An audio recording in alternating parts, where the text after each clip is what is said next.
All right, so the next section we're going to get into here is all about warming up. This is something that a lot of guys overlook. Again, kind of like get really eager and just jump straight into trying to talk to women immediately. I never do this, not since I figured out that it's possible for you to actually warm up a little bit and then before you start trying to go interact with a whole bunch of people. Before I get into that, though, I had, during the break, someone brought up something that was really important that I forgot to mention during the eye contact section, and that is if you really want sort of a head start over a lot of other guys who are doing this, who are making solid eye contact, make sure that you look in her left eye. I know this is kind of weird. Well, again, which will be on your right, so let me just pull this up so you can see it again. That would be this one, my left, right? If you look into her left eye, there's a couple things that's the case. This is, again, for most people, is typically their creative brain. Most barriers don't live in your creative brain. They live on your memory side. They live on your logical side.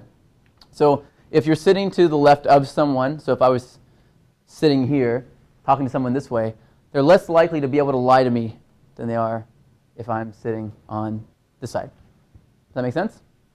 Because this side, they are able to access a lot more of this left area because I'm on the right-hand side. So everything over here, they can look away and access, and I can't see.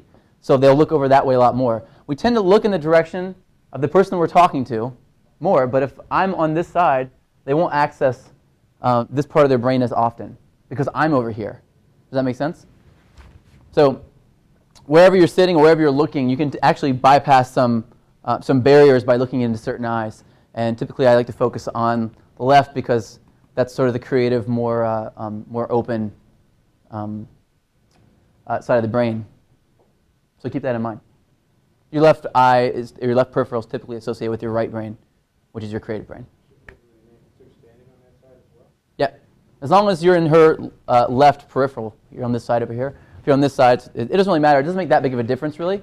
But if you're going to be choosing one side, might as well choose a side that helps you out a little bit better. You know, it doesn't make it a little bit harder for you. It makes it easier for you. So the left eye is a really good place to look. A lot of guys have a hard time making eye contact specifically because they can't decide which eye to look at when they're talking to them. They'll make eye contact, and instead of they'll do like the back and forth, like this thing, back and forth, and that can be a little interesting. That's the beginning of triangulation. Triangulation, when you're about to kiss someone, is you look back and forth between their eyes. So if you want to hold back on projecting sexual energy because you just met somebody, then you want to focus just on their left eye. That's a really, really good tip. I use that a lot. As soon as I heard that, I started using it, and it made me a lot more comfortable. You had that as a secret weapon during your...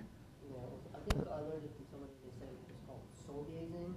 That's sort of up for grabs there. Soul gazing, well, that's how they explained it to me, and yeah. I just got to do it, and it just makes me more comfortable when I focus Yeah. on one point.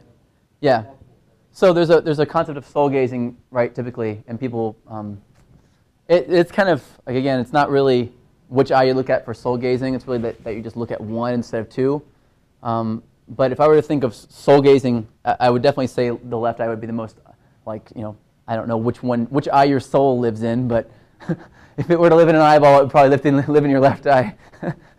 I'm not sure what lives in the other one. Dark matter for me. All right, so warming up. So whenever you go out to, let's say specifically for a bar or something at nighttime, a lot of guys, what they do is they pump themselves up, right? They get themselves great before they walk in the door. They're smiling. They walk in, they're making solid eye contact, and then they start trying to talk to, they point out the 4 hottest girls in the bar, and they go up and try and talk to them. This is a bad idea. It's a bad idea because you're not finished with your moment process yet. You're not at the stage yet of actually going to talk to women yet. You can do this immediately if you want to. Again, you can break this rule, but just do it at your own discretion. You don't have to warm up, but if you're ever feeling like you need to take time and you're not really ready yet to just go straight for it and start talking to women you're most attracted to, then I would use the system that I'm about to give you now. I do this just about 90% of the time whenever I walk into a place. If I really want to run the room, or if I'm there that night because I want to interact with as many people as possible and I want to have a really good time, I will always warm up. Now, this is going to be kind of straightforward and crude, but it's very, very effective. So keep that in mind. I'm not going to sweeten it at all. Make sure this is going to fall off. It's just the most effective way to do this for warming up. So, let's see. Whenever I used to teach, I still teach really, really big programs. This is a relatively small program here. But when I teach really big programs, I've found that for me, I have an interesting response when it comes to standing in front of a room of people. Right? So I'm really comfortable in front of a group, but only under one circumstance, and that is that I've said hello to everyone ahead of time. We talked about this a minute ago, I think. If I introduce myself to you before I get up here, to everyone before I get up here, even if I don't remember your name, it doesn't really matter to me. As far as your name matters. I wrote that down. But it doesn't really matter to me as far as nervousness goes if I remember your name or not. You know, for me, if I introduce myself to you before I get up here, I will automatically be more comfortable. Always. When I used to teach really big programs, I used to have to spend 30, 40 minutes before the class started going around and talking to everybody in the entire room before I'd feel comfortable enough to come up and step on the stage and talk. And there's a reason why that is. Warming up is something that I've done professionally. A lot of people do professionally, but we forget to do when we are in an environment like a bar or something social, right? And again, just like I was saying before, it's kind of like it's your social muscle. If you go into a gym and you don't warm up before you start working out, you can seriously injure yourself. If you go into a bar and you don't warm up before you start really flirting with people, flirting with women, then you can injure your ego, basically, pretty bad. Another thing that it does is it creates pockets of friends. Let's go back to the squiggly box here, the bar walk. And one of the sort of separate benefits of doing the bar walk when you go in is that everyone that you look at and you make eye contact as you go along during this path, you're creating familiarity with. Familiarity is one of the 6 rules of long-term attraction. I'm not going to go into all these 6 rules, but maybe I'll do that if we have some extra time at the end of this, actually. So as you're going through, let's say that you meet 10 people from here to the bar, right? You just look at 10 people. Well, even if only 10% of the people you look at have a positive association with you, that means you'll have 1 and then everyone around them, right? So this is like an area where you have a friend and you have familiarity. Now, if you do that everywhere as you go along, you have pockets of friends throughout the bar, right? So now as you go through, you can actually connect these and create a bigger section until the whole bar knows who you are. This is sort of a way to run the room is what it's called, how to get an entire bar with everyone in it all looking at you and talking to you and coming to you like you're the ambassador of the place. Like it's also called mayor walking. Mayor walking is like this, though. It's like, hey, how you doing? How's it going? All right, hey, good to see you. All right, like that, and just keep going. And you don't even have to talk to anybody at all. Just shake hands with everybody. That's what mayor walking is. I used to do that in downtown New York to all the guys who are the military police at Wall Street, because I used to live right on Wall Street. And I did it for probably a week, just like, hey, how's it going? I'm Joshua, and nice to meet you guys. Cool, all right, and I'd leave. And then about 3 weeks later, I'm walking, and I'm just kind of like, I'm starting to realize I live in New York, so I'm starting to be like jaded. And I'm walking down the street, and a guy with a semi-automatic weapon was like, Josh, hey! You know? And I'm like, hey, dude, I'm glad you like me. It's like, man, if I looked over and I didn't know who you were, I'd freak out. So what happens is you create these little sort of pockets of friends in the place that you're at. Now again, keep in mind that it is a social muscle.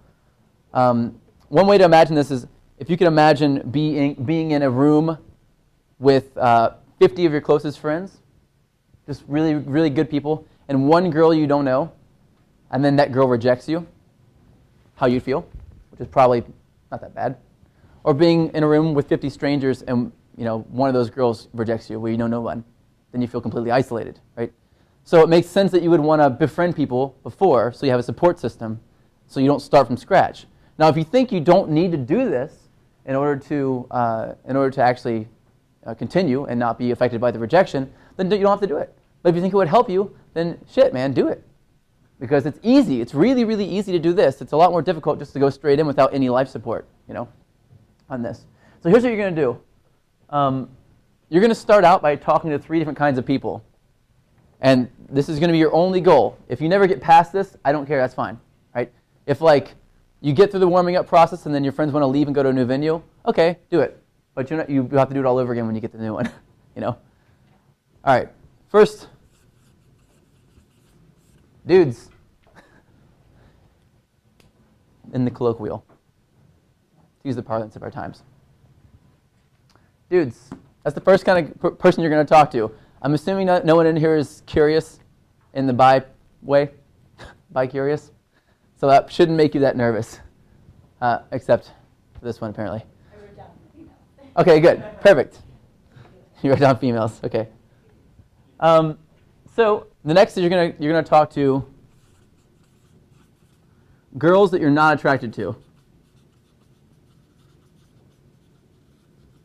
This is funny because if anyone knows this and they know that I'm warming up and I go and talk to them, they could be potentially pretty offended. Me? Why are you talking to me? You're not even done warming up yet. And the last is the staff. This is your warm-up process. The goal in the beginning of an interaction, in the beginning of an evening, especially in one venue, is to treat everybody exactly the same. Your goal eventually is to treat everyone regardless of whether or not they're girls you're attracted to or not, and just involve everybody in this process and treat everybody exactly the same. This is what made me, usually this process is what gets me special treatment in places, like VIP treatment, because I'll treat the guys who are carrying dishes or, the guys who are holding the door for me or whatever, I'll treat them exactly like they own the place. Exactly like the guy how I teach the guy or treat the guy who owned the place. This is called giving value. The concept of value is something I can't cover here really, but it is really powerful, especially when you're talking to guys. And I'll just sort of briefly go over it. I'm not going to go over the different types of value, but I am going to go over how to talk to guys. A lot of guys actually don't know how to talk to other guys in a bar. They look at every guy as if he's competition. But at the end of the day, you're probably only to be going home with one or maybe two max girls, 2 at the most. That means if you meet 20 girls, you need a lot of guys to pass these other women off to so they can talk to them. You're not going to be trying to get every single girl in that bar attracted to you. You don't need to. You need to get other guys on your side so that when you need them, they're there and you can introduce these other girls to them. A lot of guys are really afraid to not pass off girls as in like, here, have this as a gift, but more of like, talk to her for a second while I go over here, So she's happy, he's happy. At the end of the day, hopefully they like each other and you're good. And if they don't, she'll come back and be like, was that your friend? And you'll say, no, I thought you knew him, And that's how it works. These don't have 2 lines, and these need 2 lines. There we go. So you're going to start out with dudes talking to guys. Now there's a few ways you can do this. Let me see if I have any. I do have an exercise. I'll go into that in a minute. There are a few ways you can do this. One way is called a drive-by compliment, typically for guys or specifically for when you're warming up. I don't care who you do it to, but it's for whenever you're warming up. A drive-by compliment is like, that's an awesome shirt. I'm going to get that. Where'd you get that? Awesome, bye. That's it.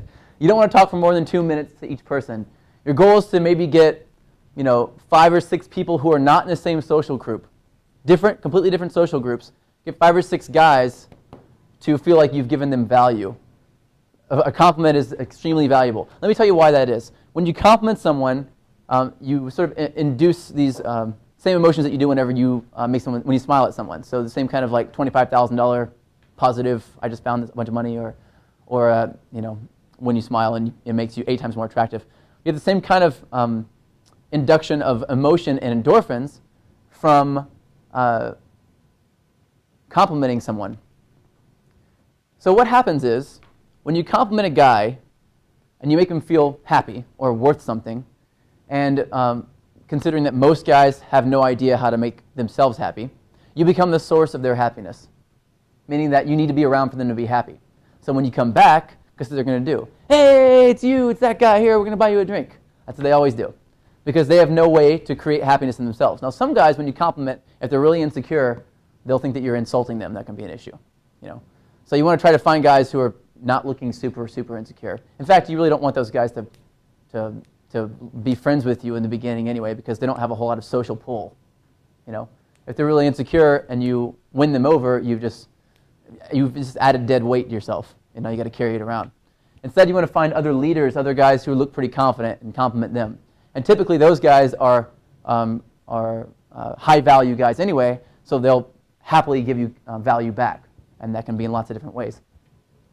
I met a guy once who was a salesman who lived in the building I lived in New York, and he sold energy, bulk energy. So he would go into a place and he would sell that company 10 years worth of energy at a locked-in price, right? It's because energy prices are rising. And he used to I used to call him, and he'd be in the middle of a sale, and he would answer the phone on his wireless headset, and then not talk to me, keep talking to the guy so I could hear him selling. It was really, really interesting to listen to him do. This guy was a master of giving value. The first time I saw him, he was playing pool, and I walked in and I complimented him, and he immediately brought me in, introduced me to a whole bunch of girls, and then gave me a bottle of vodka. And I was like, that was easy, you know? And then when we go through the sort of value dynamics, that's called a 10. That guy was a 10 for sure. And being a 10 essentially means that you only get value by giving value. I might as well go over all the different types. Let's go through 6, 7, 8, and 10. We'll do 9/10. If you haven't studied this yet, this one is something that changed my life. There's 6 different types of value or confidence levels. 4. There's actually 5 if you consider what's above, or what's at a 5 here. That's someone who steals value. That's the lowest form of value you can be, the lowest form of confidence. That's like people who manipulate specifically to get an outcome that's only best serves them. 6 is called supplicative. Supplicative value. To supplicate means to beg. So these are people who trade something for acceptance. Meaning, let me get you a drink, and I'm getting you that drink with the intention that you will like me afterwards. That's supplication, right? That's one of the lowest forms of value. 7 is combative. Combative value is when you fight someone to drop their value down because you believe that you can't bring yours up anymore. We all know these guys. Anyone watch Jersey Shore? Most of these guys are 7s. Women don't mind, actually, 7s because you're not 6s. Most of guys are actually supplicative. So when women see guys who are combative, it's actually refreshing because they're not supplicative. You don't want to do that, though. That's like guys who are like, oh, I wasn't doing very well being nice, so I started being a dickhead and it started working. Oh, that's one way to do it. That's one level up, right? That's better than it was before, I guess. Next. Competitive. Competitive dynamics or competitive value. This is where you only feel valuable or attractive or worth something if you're the best in the room or amongst your friends or in the conversation. These are people that, like, you caught a fish, they caught a bigger one. You know, you took a shit, they took a bigger one. You know. There are a lot of people that do this, actually. And what happens is this is a really elastic process, meaning that any given moment you can choose your value. You just have to act that certain way and you become that thing. But you have a default, and you always fall back to that default. Bless you. Stop that. That's combative. So that default. 10 is called cooperative. This is probably the best management model, by the way, just so you know. This is the best thing I've ever seen. So if you want to talk about this later, I'll tell you more about it. Cooperative dynamics or cooperative value is somebody who gives value in order to receive, meaning that they feel like they have an unlimited source of value, and so they give it out to everybody, and everybody gives it back all at the same time. This is what leaders are. Leaders have cooperative dynamics or cooperative value because they give value to someone. That person can't create it for themselves, and so they follow the person who gave it to them. Make sense? So all of a sudden, this person gets a lot of people following them. They become a leader because people are following them just by default. Now, the 9-10 part, the reason why 9 and 10 are different here, or they're the same, but I slashed it out, is that it depends on who you're talking about. If you're talking about yourself, you never want to consider yourself a 10. You always want to consider yourself a 9. And the reason why you want to do that is because if you consider yourself a 10, typically you stop giving value because you think you have all the value you need, and then something up here happens. You go back to one of the other ones. And that almost always happens. Want to say something? This falls in line with the phrase, only people with real power can give it away. Right. Only people with real power can give it away. Exactly. What's happening there? Yep. Well, the funny thing about that statement, only people with real power can give it away, is that if you start giving it away, you replenish your power. You replenish your value. It happens, always. So all you have to do is start doing this, and you will start to become a 10. This was like this is a really big shortcut for me when I figured this out. I had no idea it was that easy. So you're going to be focusing on cooperative dynamics to guys. Now, whenever you compliment guys as you're going around, you're going to run into these 4 different kinds of guys, right? You want to find people who are up here the most, the top tiers if you can. These are guys who believe they're hot shit and guys who are constantly giving other people value. If you can find any 10s, you need to definitely befriend them first. They're like the ones you want to be friends with. They're your alliance, the 10s are. And you'll know you're running into a 10 because you'll compliment them, and then they'll compliment you back, and then you'll compliment them, and then they'll compliment you back, and it's just annoying. Because you'll keep going forever. It's like, oh, no, you're awesome. No, you're awesome. You know? So when you run into it, here's how you handle these. Here's how you compliment these 4 different types. This one's easy. You know, you can say anything you want to a cooperative dynamic person, and they'll try to give back to you in a way that's bigger than what you gave them. So that's fine. 6, all you have to do is accept them. That's easy. You're cool. That's fine. Easy. 7s want respect. That's all they want. So you have to give them respect. As in, you know what? Not a lot of guys speak their mind, and you do. That's awesome. I respect that. 8s, competitive. Well, they want to win. Or / be the best. But the hard thing about 8s is that you can't play the game with them. If they're against you, then you're a loser in their eyes, and then they won't respect you. So what you have to do is refuse to play their game, and then give them a compliment outside of that. So it's a little bit more of like value jujitsu for 8s. But they are the biggest, they're the best ones, because as soon as you get them to follow you, they go up in value, they become 10s. And that's what you want. You want a bunch of 10s to follow you, for sure. So what you'll do is if you piss someone off, if you piss an 8 off, guess what they become? 7. That is like if you play the game with them and you win, guess what they do? They're huge dickheads immediately after that. If they're a dickhead and you beat them out on being combative, they turn into supplicative babies. 10s as well will turn into more competitive if they get aggravated. Under any stress, you drop down a number. Sometimes you can drop down several. So you got to keep that in mind. Sure. Think of this scale as a hunger scale. And someone who's like a 6 or a 7 or Mhm. 8 are different degrees of hunger. And like the top of the scale is someone who's very well fed. They don't need anything. They don't want anything. Oh, the top of the scale at the bottom here? Okay. Yeah. 10 is Yep. the most Mhm. well fed. They have so much food they can give it away. Mm-hmm. Whereas the combative or the 6 or 7 are kind of desperate, hungry people. So fat people, and then as you go up, I'm just kidding. I'm joking. Yeah, absolutely. You know, you're going to have, these people here don't need it. The 10s don't need it. So when you give it to them, they give it back, right? And they give you more, and you give back. Now, this is a good way to weed out friends as well. You know, if you want to only be friends with 10s and you give them value, then just give value to them, compliment them, and then the ones that compliment you back and give you extra, those are the friends you want to have, because they give you back more than you gave them. You know. So that's how you handle. Let's just sort of slice that off there. This is the big one. This is the big question that most guys have. How do you handle a 7? You know, and that took me a long time to figure this one out. But the way to handle a 7 is to give them respect. All you have to do is say it out loud, and that's pretty much it. You know, then they're pretty cool. So then girls you're not interested in or attracted to. This one's big. This is one of my favorite parts of warming up. Whenever I was, now I get to the point where I can talk to anybody. It won't really matter while I'm warming up. But if you accidentally and always treat women you're attracted to a little bit different, you know, just by accident. I know you probably don't do it on purpose, but if it's something that you accidentally always do, then you want to split them up so that you're not only talking to girls that you're attracted to in the beginning, because that's not really warming up. You can't get rejected by any of these people. Guys, you can't get rejected by. Girls you're not attracted to, doesn't matter.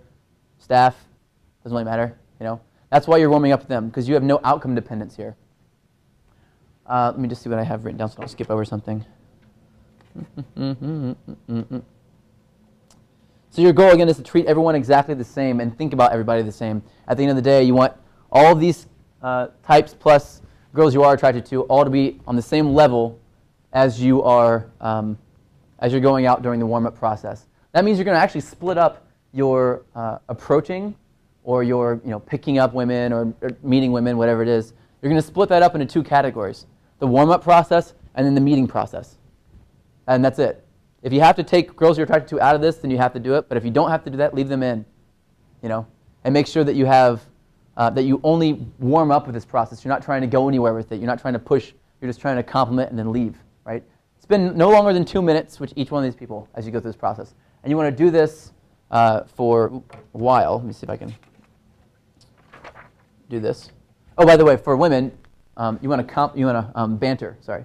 So these guys you're going to compliment, and then women you're going to banter with. We're getting a little bit into banter tomorrow, and I'll give you some resources you can use.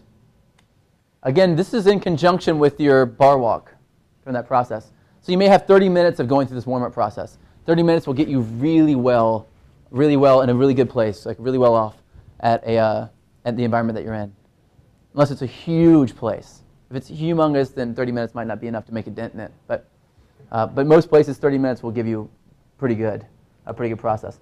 So let me see. Okay. So I'm going to tell you to do this for a certain amount of time. Staff, by the way, almost always, if you break the pattern for them, so I'll just do a pattern break here. Pattern interrupt. I'm just going to put pattern so you guys know.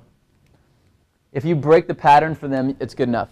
Now, keep in mind that most guys who feel like they have very low value while they're working, people who are like busboys or sweeping the floor, stuff like that, if you compliment them and all, that's a pattern interrupt, right? If you give them some kind of value, like, hey, let me know if you need any help. The bouncer, I used to always go, hey, if there's any fights, call me, let me know. I got your back. I'm like tiny, It might not work if you're bigger, but it's just a silly pattern interrupt, You want to make sure that you get these people out of work mode. That's how you can sort of compliment them and make them feel better.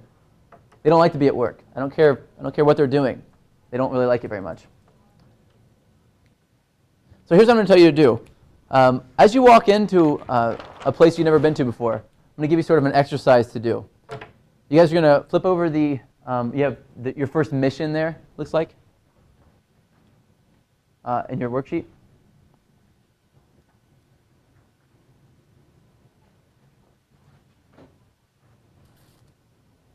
I'm having a hard time finding it. It says mission at the top in red. You get that? You having a hard time finding it? It's in the front more. I think it is. What if yours doesn't have it? Oh, there it is. There. All right. So in this mission, actually, I'm going to grab yours too, because again, let me take this from you. All right. I'm taking this away. We're going to break this up into two different sections. One is during the daytime, and one is at nighttime. These are two separate missions for you for warming up. It's pretty straightforward. During the daytime, you're going to start by stopping 10 guys when you're warming up and just asking what time it is. Asking what time it is to warm up during the daytime is awesome. It just gets you comfortable by stopping people. The part that you're going to practice is, and we're going to go over this tomorrow, is how to get people to stop, ask them a question, and then let them go. That's all you got to do. Because the stopping and then talking part is the difficult part of meeting women during the daytime, right? So you're going to start by practicing that on guys, stopping them and asking them what time it is. Because it doesn't matter what you ask them once they stop. The point is that you stop them and now they're listening to you and you're talking, right? Then you're going to ask how to get to wherever it is, someplace, doesn't really matter. And just ask that, 10 guys, ask that on the street. Make sure that they don't see you asking another guy. They might be like, I just fucking told you, Come on, jerk. And then you're going to ask their opinion, like, do you know of a good coffee shop around here, someplace I can go? Thank you. And then walk in that direction, ask someone else. Then continue to walk and continue to walk. If you do that 10 times, all these different ones 10 times, so what time is it? How do I get to wherever? And then do you know of a good coffee shop or whatever around here? If you do that 10 times for each one, you will be so warmed up, you'll be ready to go. You probably won't even need to do the next part, but I would highly recommend that you do.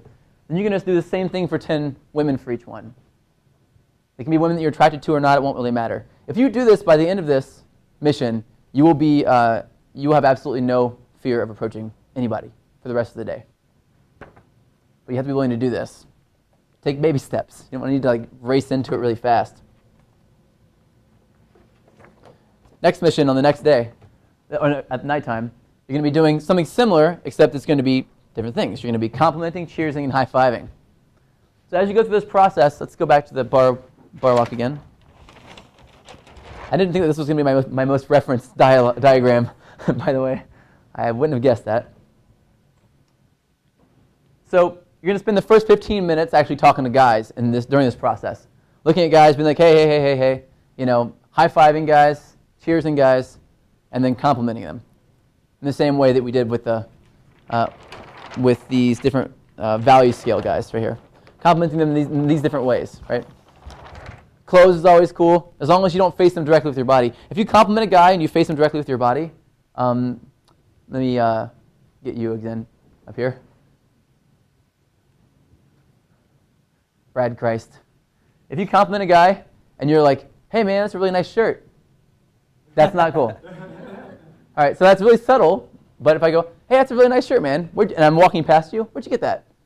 And they're like, oh, so-and-so. Oh, cool. Okay, cool. Thanks so much. Boom. I'm going to get it. I'm going to get something like that. Thank you very much. Okay. I'll play you off next time. That's my trumpet noise. So you're going to compliment as you go through this, high five, and cheers. Once you get past the point where you can compliment 5 guys, you've cheers 5 guys, and you've high-fived 5 guys, then you can warm up then on women doing the exact same thing. Again, though, you can compliment, but you can also banter with women. I would prefer that you actually banter with the women that you're not attracted to, because that'll help you sort of get in the mood of being flirty and fun. And again, we'll talk a little bit more about banter later on, and that'll make things a lot easier. I totally stole your thing now, didn't I? I'm going to turn to the next one. All right. So on the next page, you'll see that it's sort of a matrix for warming up. A lot of guys, this may sound kind of obvious to some people, but for most, it's not very obvious. Whenever you do get past the warming up process where you've talked to different kinds of girls, and you start talking to girls that you're attracted to, you want to start with women that are the least intimidating, and then work your way up. Now, every guy has his own, what's most intimidating to him specifically. But typically, it is on 2 different major points. One is height, and one is hair color. I have no idea why guys are intimidated by different hair color, but we are.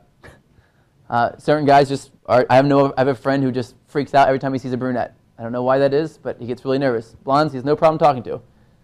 Some guys are really nervous around women who are way shorter than them. I don't know why that is, or women who are way taller than them. Jay, you thinking about bums? Bums under the boardwalk? So what I want you to do is sort of map this out. Let me see how it looks. Okay, blonde and then taller. Okay. So map this out like I have. So we have blonde, and then I'm just going to put BRU in there, and then taller, shorter. All right, so here's what I would do. Whichever one you're most intimidated by, let's say that it's this quadrant here, right? Blonde women who are taller than you.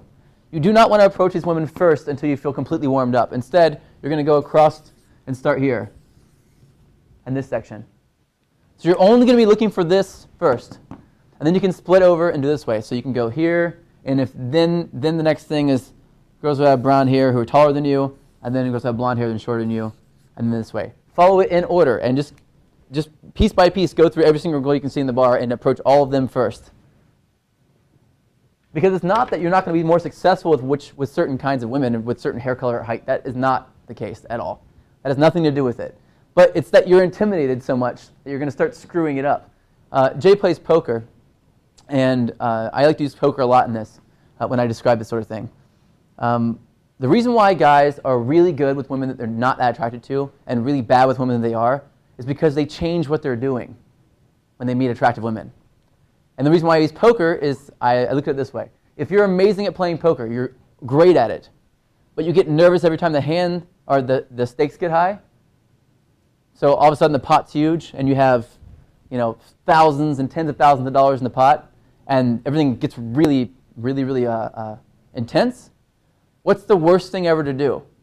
Show your cards. You never do that. Right? You would never normally do it when you're playing poker. You don't think, I should show my cards right now. No one thinks that. Right? But when it comes to talking to women, we do this. When we're really intimidated, we immediately show our hand, or we fold, which is ejecting. And you do not want to do that. Instead, you want to continue to do what you would have done if you weren't intimidated by her. And the only way to do that is to get through all the women piece by piece and step by step, so that you don't have to worry about, jumping straight into a hand of poker that's, $50,000. What's up? Yep. So keep that matrix in mind and use it as a reference.